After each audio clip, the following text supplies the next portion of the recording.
Hello, मैं यश पांडे। जैसे कि अभी आपने ये न्यूज़ सुनी होगी कि जो हमारे सुप्रीम कोर्ट के चीफ जस्टिस ऑफ इंडिया है, जस्टिस बी आर गवई, उनके ऊपर किसी लॉयर ने जूता फेंक दिया।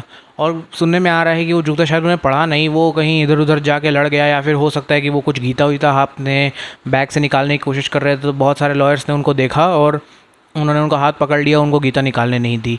तो यही पूरा मैटर है कि अब ये मैटर के प्रीमिसेस कहाँ से जाता है, ये अब हम बात करते हैं। कि कोई बात हो रही थी, कोई केस आया था कि जहाँ पे खजुराहो की कोई मूर्ति है जिसकी जो गर्दन है वो टूट चुकी है, मतलब चेहरा अलग हो गया है उस मूर्ति का। तो किसी ने ये पीआईएल डाली थी, पब्लिक इंटरेस्ट लिटिगेशन में ये पीआईएल डाली थी कि हम इस मूर्ति के जो चेहरे को रिकवर करा सकते हैं, तो प्लीज़ आप आर्कियोलॉजिस्ट को बोलिए कि आप प्लीज़ जाके इसकी जांच कीजिए और प्लीज़ इसके जो चेहरे को की रिकवर कराने के लिए जो प्रक्रिया होगी वो आप करवाइए। तो ये जो पीआईएल है, ये हमारे चीफ जस्टिस ऑफ इंडिया के बेंच पे ही गई थी और उन्होंने इस पीआईएल को रिजेक्ट कर दिया। और उन्होंने इस पे ये कहते हुए कहा कि हम इसकी कुछ जो भी अपने रीज़न्स उन्होंने दिए कि हम इस पीआईएल को एक्सेप्ट नहीं कर सकते हैं। और उसमें उन्होंने लास्ट में ये लाइन बोल दी है कि अगर आप अपने आप को बहुत बड़ा विष्णु भक्त कहते हैं तो विष्णु भगवान से ही बोलिए कि वही आपकी हेल्प करेंगे, हम आपकी इसमें कोई हेल्प नहीं कर सकते।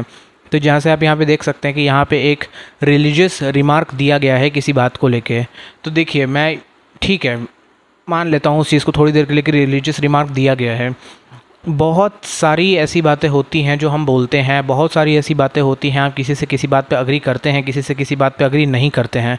ये मैं टोटली मानता हूँ कि ये अधिकार हमको है। बट इसमें कुछ चीज़ें हैं जिसमें मैं और बात करना चाहता हूँ।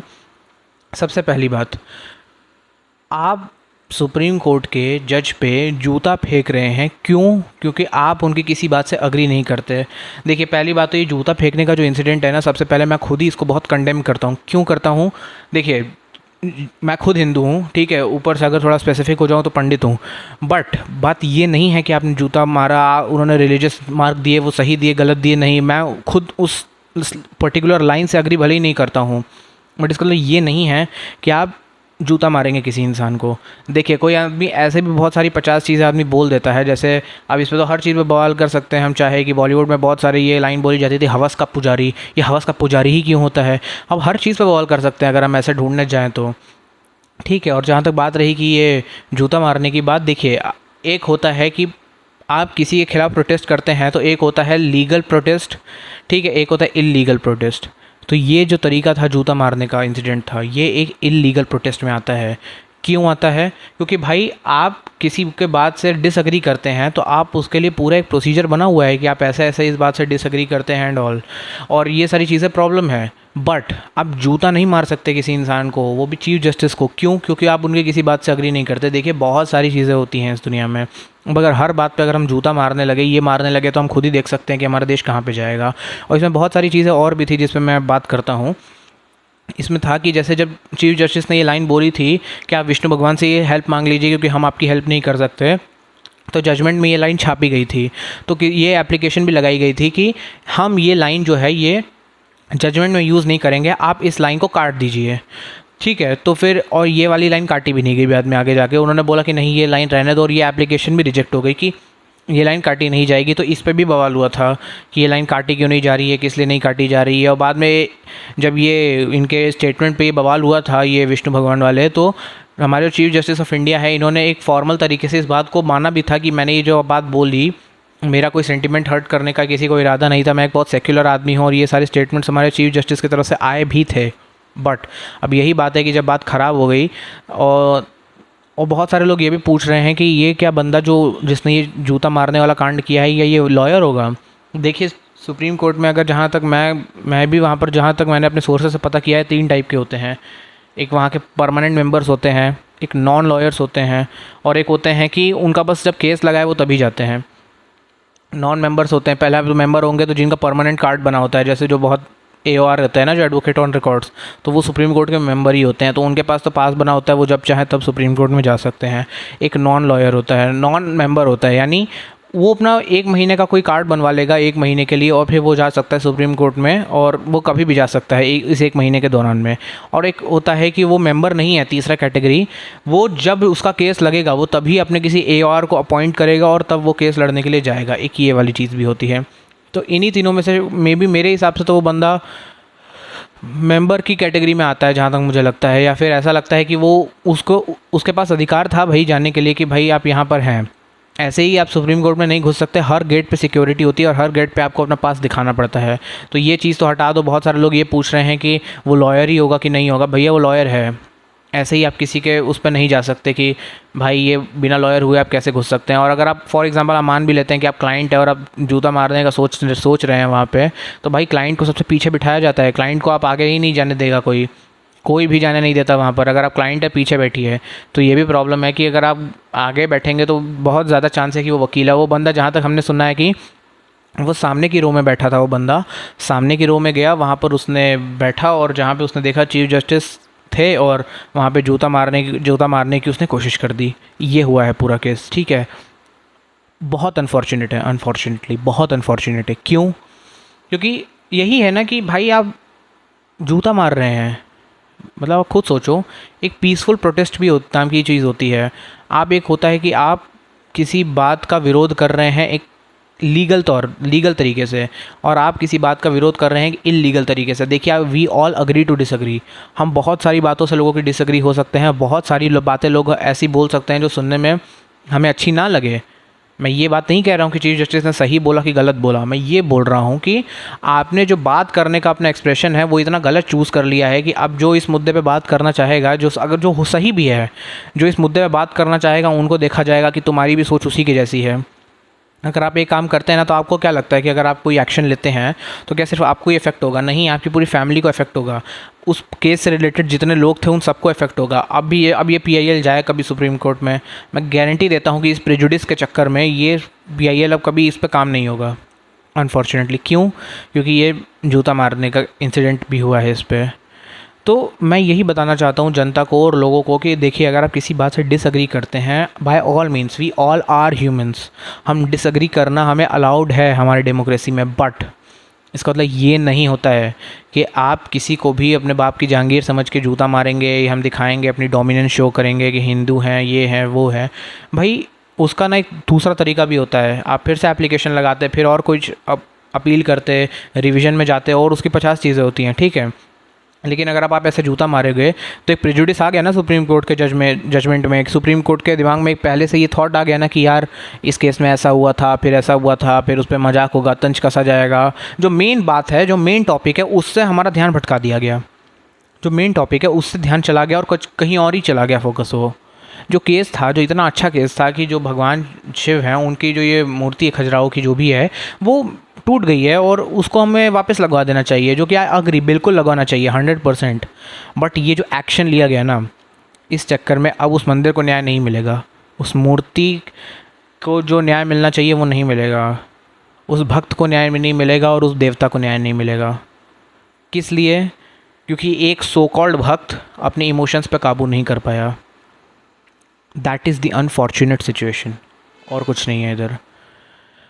अपने इमोशंस पे काबू करना सीखना पड़ेगा हमें एज अ सोसाइटी।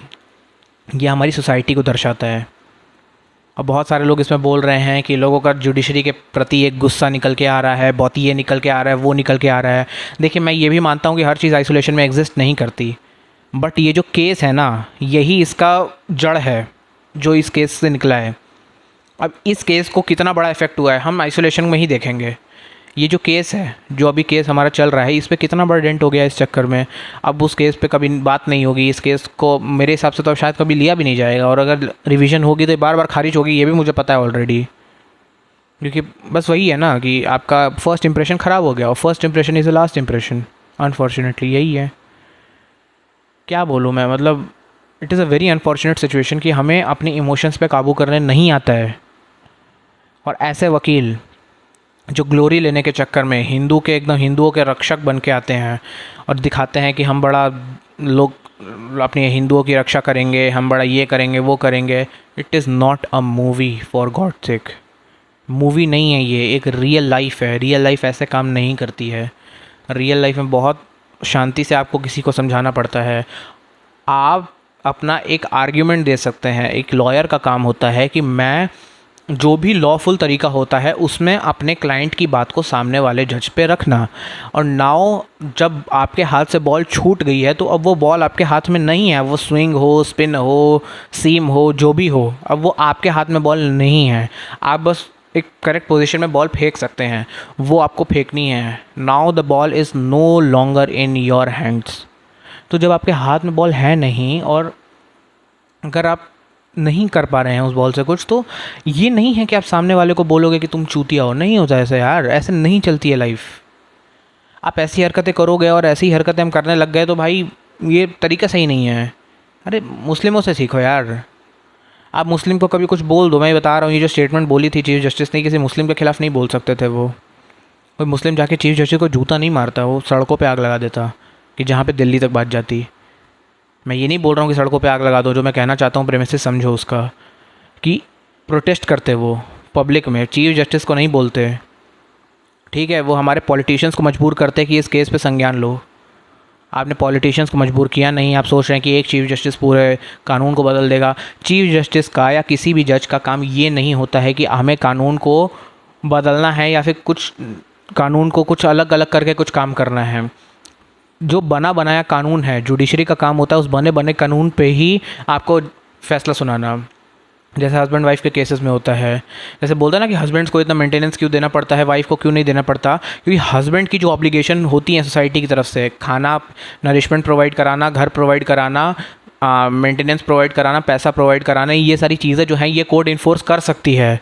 लेकिन वाइफ की जो भी ऑब्लिगेशंस है जो सोसाइटी ने ही बनाई है, कि घर का काम करना, घर से साफ़ सफाई से रखना, बच्चों को पालना पोसना, ये सब जो भी है, ये सारी चीज़ें कोर्ट इन्फोर्स नहीं करा सकती अनफॉर्चुनेटली। जो हस्बैंड के रोल्स हैं वो कोर्ट इन्फोर्स करा सकती है कोड़े मार के, लेकिन वाइफ के रोल्स इन्फोर्स नहीं करा सकती। यही अनफॉर्चुनेट सिचुएशन है। इसीलिए हस्बैंड्स को मेंटेनेंस देनी पड़ती है। यही रीज़न है कि हस्बैंड्स पे इतना प्रेशर है और यही सारी चीज़ें हैं। तो प्लीज़ मैं अब अपनी बात को यहीं ख़त्म करूँगा कि देखिए, अगर आप किसी बात से डिसएग्री करते हैं, बाय ऑल मीन्स हमको डिसएग्री करने का अधिकार है, बट एक तरीका होता है डिसएग्रीमेंट दिखाने का। अगर आप डिसएग्रीमेंट तमीज़ से नहीं दिखाएंगे तो वो बात कभी सुनी नहीं जाएगी आपकी। मैं बता रहा हूँ, अब इस केस में कभी न्याय नहीं मिलेगा, मैं यही बताना चाहता हूँ आपको। अब मिलेगा भी तो 20, 30, 40, 50 साल, 100, 150, 200 साल बाद मिलेगा, जैसे राम मंदिर में मिल गया। अगर आपको यही देख के खुश हो रहे हैं तो बहुत अच्छी बात है। और जहाँ तक बात रही कि आप, बहुत सारे लोग ये भी जानना चाहते होंगे इस केस में क्या होगा। देखिए, अब ये जो बंदा है, इस पर क्रिमिनल कंटेम्प्ट ऑफ कोर्ट लगेगा कि भाई आपने चीफ जस्टिस को जूता कैसे मार दिया। अब देखिए, BR गरवई जो हमारे चीफ जस्टिस है वो इसको माफ़ कर दे तो हो सकता है कि इसका करियर बच जाए बंदे का, कि शायद लाइसेंस रद्द ना हो, बट इसको क्रिमिनल केस में ये भाई जेल तो जाएंगे, पक्का जाएंगे। क्यों? क्योंकि भाई आपने अब काम ही ऐसा किया है। तो भैया ऐसा काम ना करो, ठीक है? जीवन बहुत बड़ा है, बहुत सारी चीज़ें आएंगी जाएंगी, चीज़ें आएंगी सुधरेंगी, देश रहना चाहिए, देश का कानून रहना चाहिए, बहुत सारी चीज़ें रहनी चाहिए। हाँ, मैं बहुत दिनों बाद आया हूँ और हो सकता है कुछ दिनों में मैं इस चैनल पे ही कॉन्ट्रैक्ट की क्लासेस भी स्टार्ट कर दूँ। तो जो बहुत सारे लॉ के स्टूडेंट्स हैं जिनको अच्छा टीचर या अच्छी, बहुत सारे लोग बोलते हैं कि हमें कॉलेज में अच्छा नहीं पढ़ाया जाता है या फिर कोई जुडिशरी की प्रिपरेशन कर रहे हैं, तो मैं अपने यूट्यूब पे फ्री ऑफ कॉस्ट आपको पूरा लॉ का जितने सब्जेक्ट मैं सारे पढ़ाऊँगा। सारे मतलब सारे, IPR से लेके सब कुछ पे जाऊंगा मैं। कोई ऐसी चीज़ नहीं, कॉर्पोरेट लॉ से लेके इवन IPR, CPC, हर चीज़ पे मैं काम करूंगा। बहुत सारे ऐसे लॉ के सब्जेक्ट्स हैं जिन पे काम नहीं हुआ है, बहुत सारे लॉ के सब्जेक्ट्स हैं जिनको पढ़ाया नहीं जाता है, मैं उन पे काम करूंगा, मैं उस पर अपना मार्केट बनाऊंगा। Thank you so much, bye bye.